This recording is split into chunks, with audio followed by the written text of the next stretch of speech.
Hi friends, ఇదిగో నిద్రపోయే ముందు ప్రశాంతంగా వినడానికి ఒక చిన్న కథ. ఒక అందమైన అడవిలో చిన్ని అనే చిన్న పెట్ట ఉండేది. ప్రతి ఉదయం పాటలు పాడుతూ పూల మధ్య ఎగురుతూ అందరినీ ఆనందపరిచేది. ఒకరోజు సాయంత్రం ఆకాశంలో పెద్ద చందమామ కనిపించింది.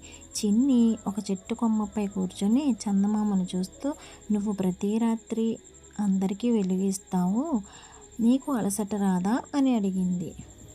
చందమామ మెల్లగా నవ్వి, "అలసట వస్తుంది చిన్ని, కానీ ప్రతి రాత్రి అందరూ ప్రశాంతంగా నిద్రపోతుంటే నా మనసు కూడా ప్రశాంతంగా ఉంటుంది." ఆ మాటలు విన్న చిన్ని తన చిన్న గూటికి వెళ్ళిపోయింది. చల్లని గాలి వీచింది. చెట్లు ఆకులు మెల్లగా సలసలమన్నాయి. దూరంలో చిన్న వాగు నీరు నెమ్మదిగా ప్రవహిస్తోంది. చిన్ని తన రెక్కలను మడుచుకుంది. కళ్ళను మెల్లగా మూసుకుంది. చందమామ వెలుగు గూటిపై మృదువుగా పడుతోంది. అడవిలోని ప్రతి జంతువు నిశ్శబ్దంగా విశ్రాంతి తీసుకుంటోంది. ఆ రాత్రి హాయిగా చిన్ని తీయని కలలు కంటూ నిద్రపోయింది. శుభరాత్రి. మంచి కలలు కనండి.